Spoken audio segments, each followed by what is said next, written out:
In the headlines, 2 bandits killed as police repel attack in Zamfara community. Former Nasarawa deputy governor regains freedom after 4 million naira ransom. UK bars active recruitment of health workers from Nigeria.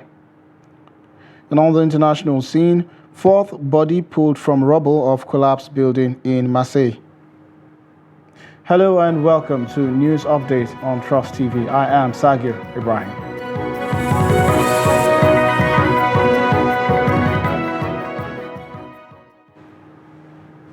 Hello and welcome once again.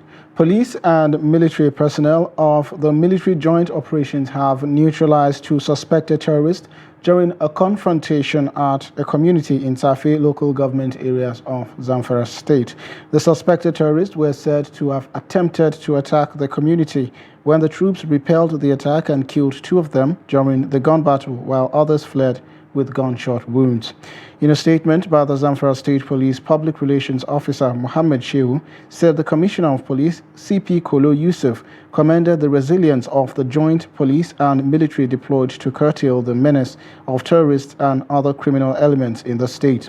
He called on the public to improve and sustain their partnership with the security agencies to restore lasting peace and security in the state. The Commissioner of Police, while reassuring the public of improved and sustained police commitment in the ongoing campaign against the resurgence of banditry in the state, tasked members of the communities to effectively collaborate with all the security agencies in the state to enable them succeed in their operations across the state. Also, former Deputy Governor of Nasarawa State, Professor Unje Wado, who was abducted on Thursday night, has been released after a ransom of 4 million naira was paid to his abductors. The professor of law was kidnapped from his country home in Rinza, near Wamba, the headquarters of Wamba local government area of the state. His kidnappers had demanded a ransom of 70 million naira, but the family negotiated from 2 million naira and later 3.5 million naira, eventually paying 4 million naira before he was released. A family source said the kidnappers collected the ransom near Mada Hills Secondary School in Akwanga with 200 naira recharge card, after which he was freed from their den close to Angwan Chiawa, not far from the hills between Akwanga and Nasarawa Egon. It was gathered that Professor Wado was taken back to the palace of the paramount ruler of Wamba, Oriye Rindre Justice Lawal Musa Nagugo, upon his release. A former NUJ chairman and ex-commissioner of information in the state, Dogo Shamma, confirmed the release of the former deputy governor. Also, the Osun State Command has arrested a man, Adebisi Muideen, for allegedly trafficking 4 teenage girls from Osun State to Kano State. Police said the suspect invited the young girls for a birthday party at a hotel in Ile-Ife and gave them food and drinks, which caused them to sleep off. The girls woke up in Kano State en route Tripoli, the capital of Libya. But 3 of them were able to escape miraculously in Kano and called their parents, who reported the matter to the police.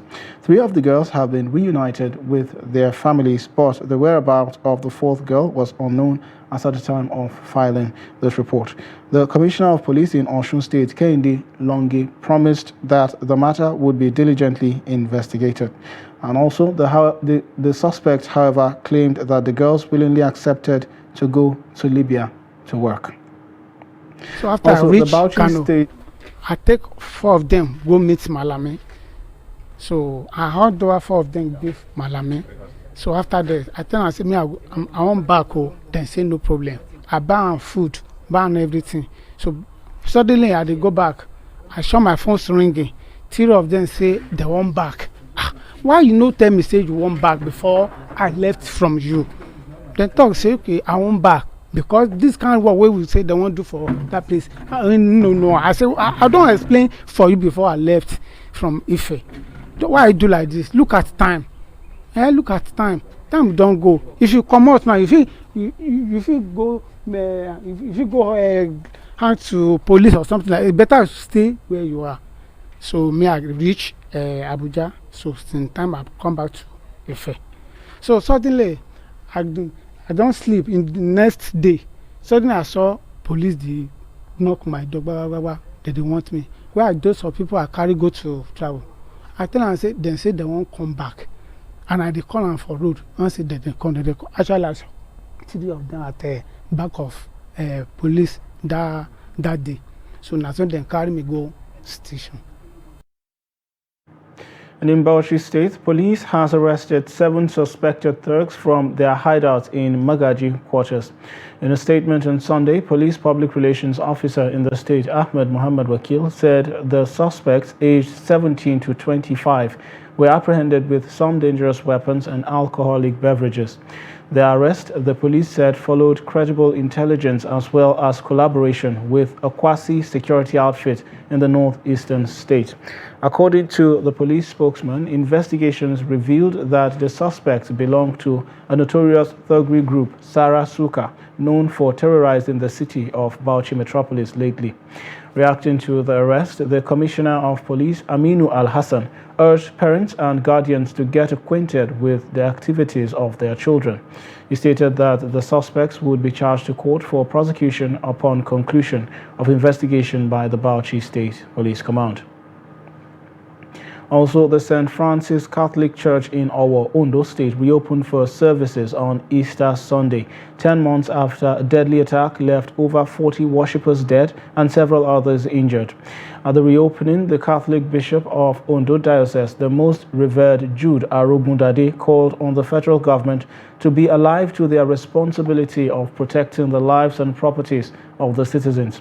He said the government has failed in their duty of protection of lives and properties, lamenting how quickly the country moves on after attacks. He charged the government to wake up and show strength and courage and make sure those who carried out the evil that took place in the church and those carrying out the evils that are going on in the country are brought to book and punished accordingly.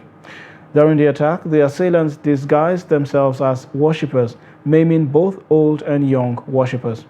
But 10 months after the incident, worshippers filled the building to celebrate the 2023 Easter. Over 40 persons were killed and many injured during the attack. And away from that, motorbike operators in Gombe State have reacted to the federal government's plan to remove fuel subsidy by June 2023. A cross-section of the motorbike operators in Gombe Metropolis, who spoke to Ibrahim Ismail, said the policy would escalate the current fuel crisis in the country. His report. Despite it being the twilight of the Buhari administration, it is still pressing to implement policies that will impact on the incoming administration. There are already plans to distribute palliatives to poor and vulnerable Nigerians, and the federal government has secured $800 million grant from the World Bank to finance its implementation under the National Social Investment Program. But the motorbike operators in Gombe Metropolis, also known as Okada riders, are uncomfortable with the proposed policy. They believe the move will have a negative effect on their businesses and want government to reverse the policy in the interest of Nigerians.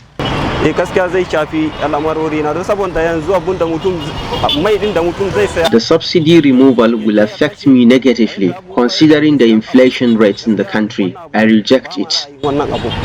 A commuter who is supposed to pay 100 naira will pay 50 naira instead. If you buy fuel worth 1,000 naira, you can only make 1,300 or 1,500 naira from it. You can feed your family and give balance for the motorcycle from the amount. They are planning to remove subsidy. Removing the fuel subsidy is plunging us to further hardship. It will take us backward. We are already in a difficult condition.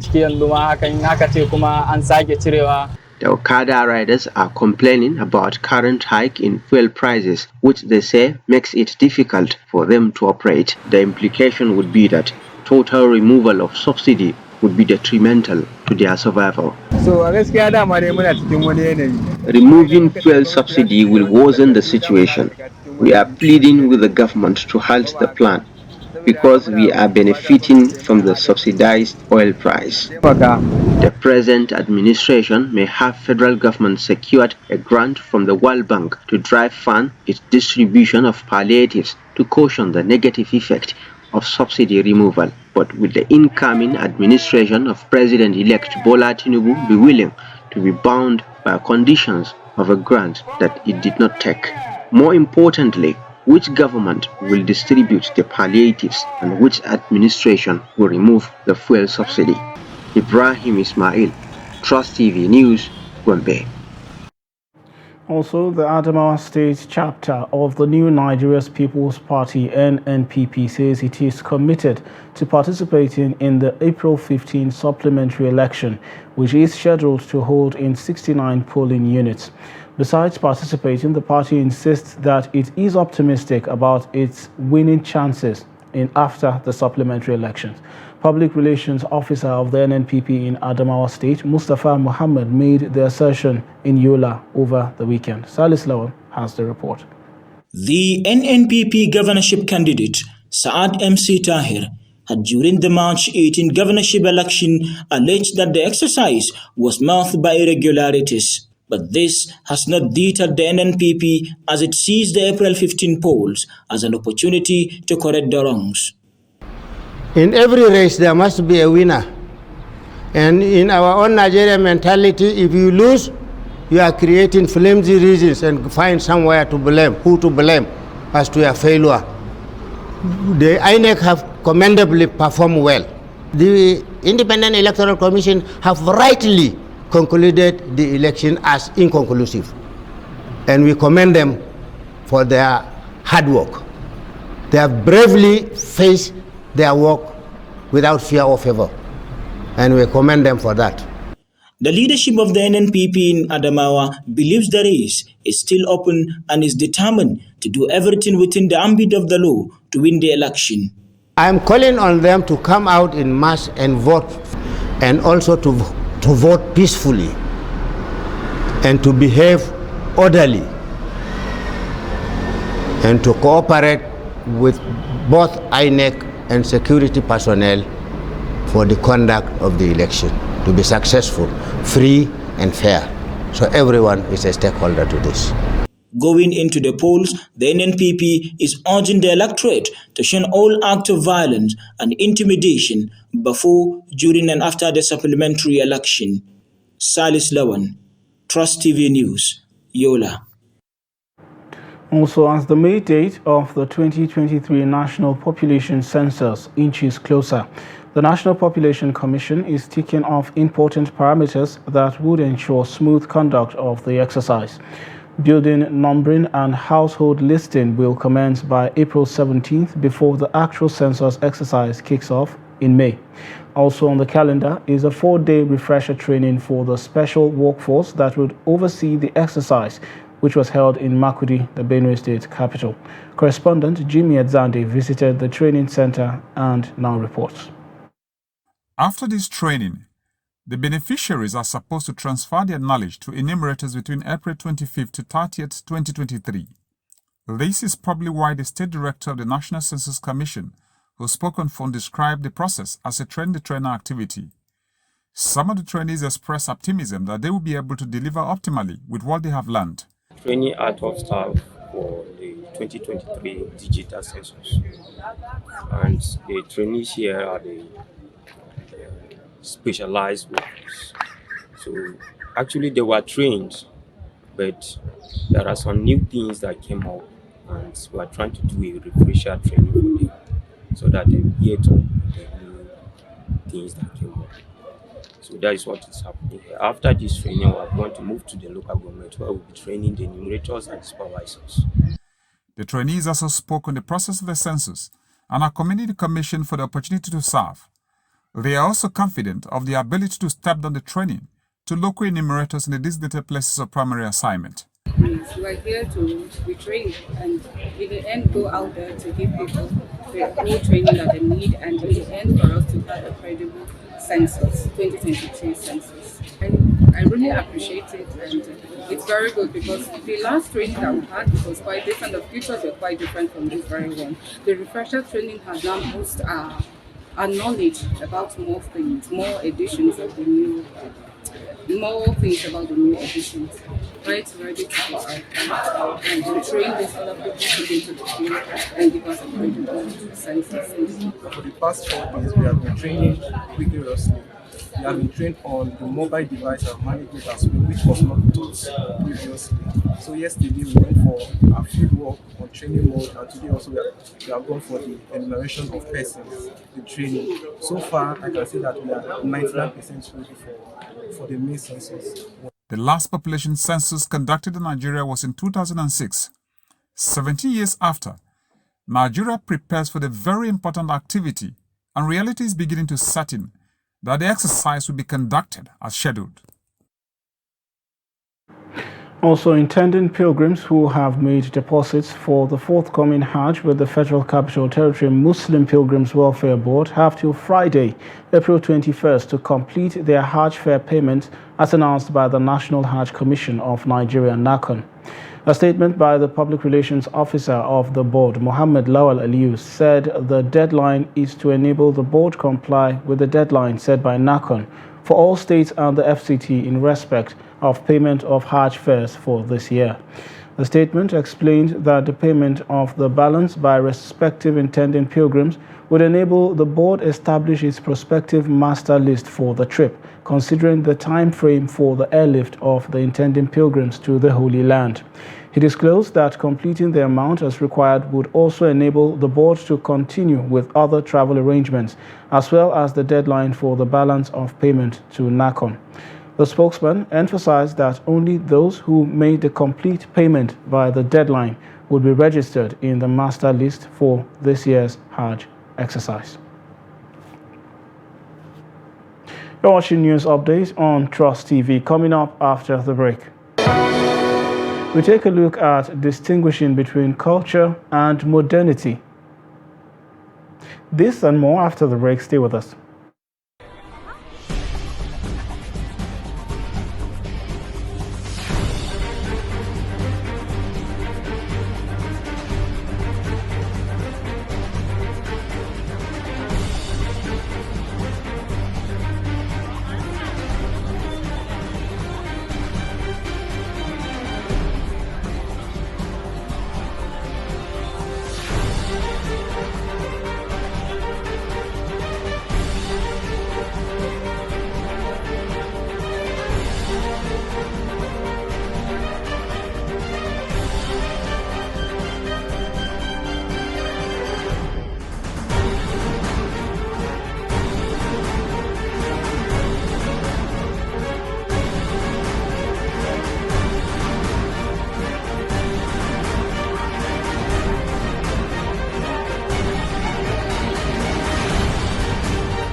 TV, documenting the Nigerian story.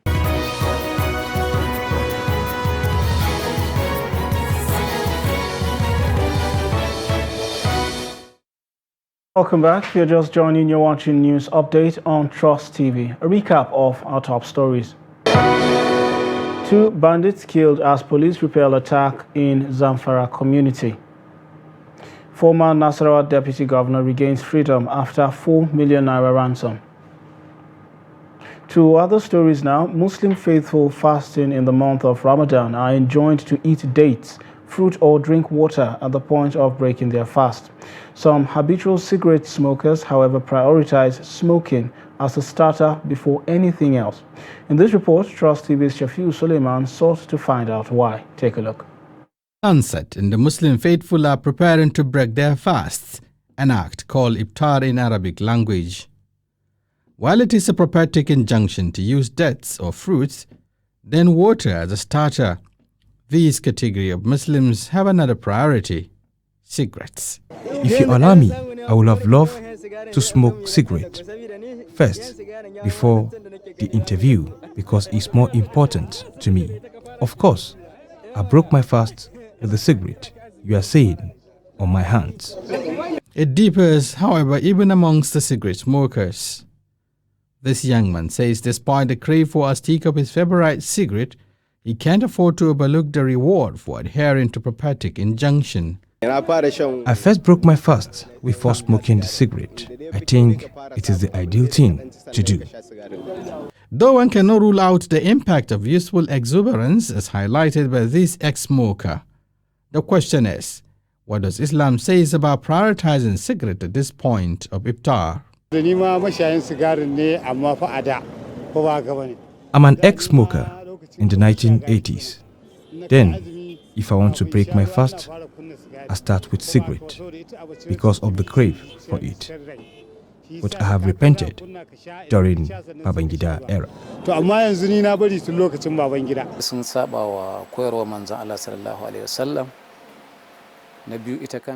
Doing so is contrary to prophetic teachings. Though initially there was no strong admonition against it, except that it is dangerous to health. Islamic scholars later found out that it is forbidden. Fasting in the months of Ramadan is one of the 5 pillars of Islam. It requires faithful abstinence from eating, drinking, and engaging in sexual intercourse, as well as other immoral acts from the sunrise to the sunset.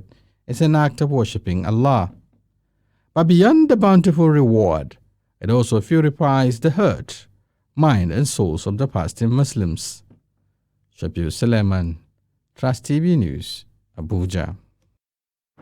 Tashe is a play performance by children, youth, and in some Hausa communities, even by the elderly, to entertain people at night during the month of Ramadan. Tashe performance used drums and other traditional music instruments, while others dramatize their messages to conform with the values of communities they represent. Abdullahi Yamadi witnessed youngsters performing Tashe in Katsina and Maradi in the neighboring Niger Republic. Take a look.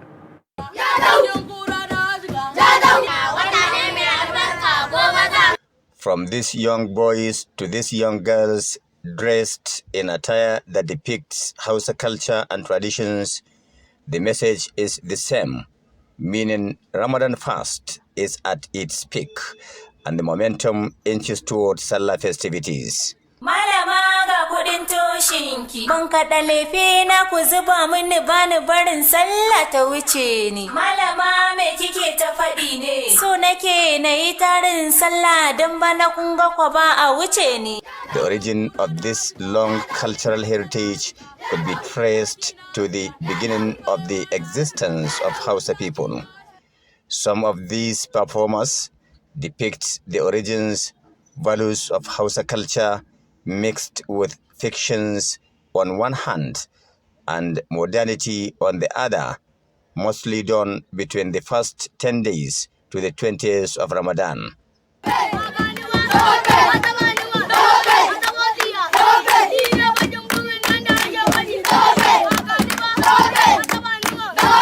Its attachment with the month of Ramadan tries to give Tashe a more religious correlation than culture in most Hausa communities.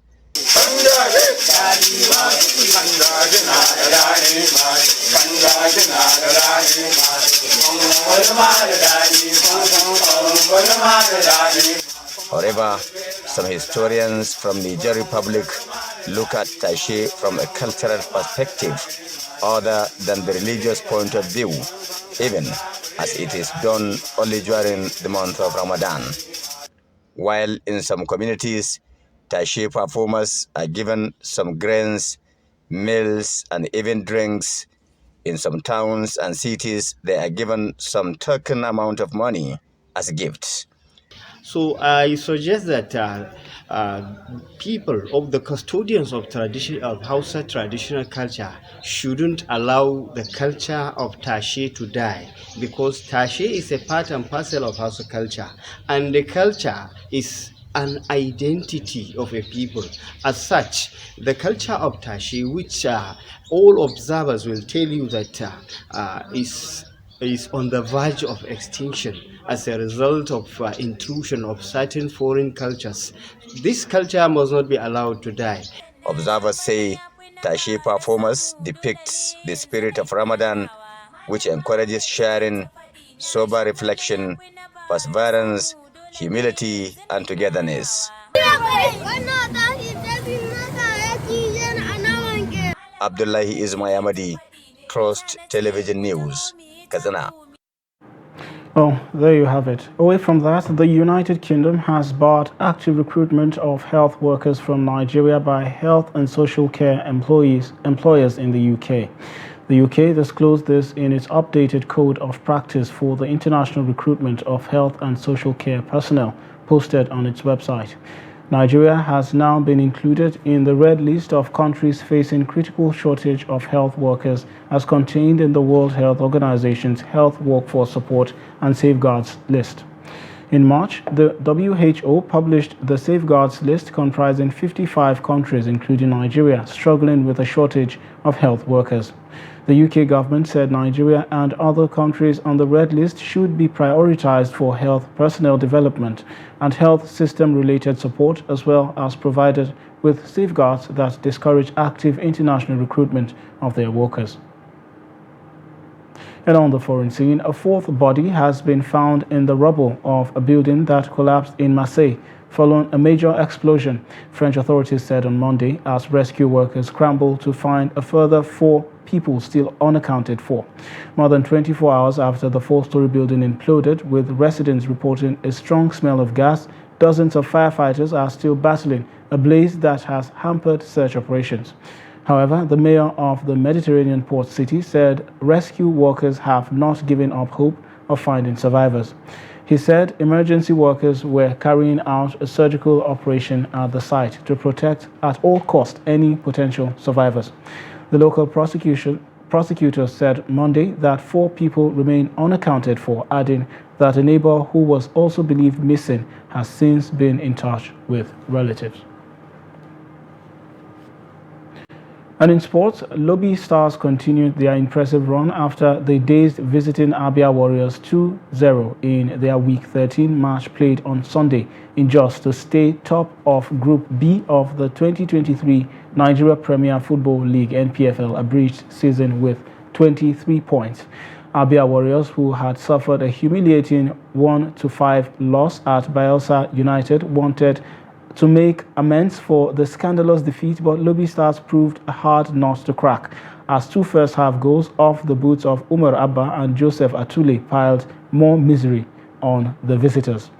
Abba found the opener in the 18th minute when he benefited from an Atule's tailored pass, and after 21 minutes, Atule, the supplier, turned scorer when he doubled Lobby Stars' lead with a well-taken goal to end the encounter at 2-0. And with that, we've come to the end of news updates at this hour. Do well to follow us across all our media platforms. I'm Sagir Ibrahim. Thanks for watching.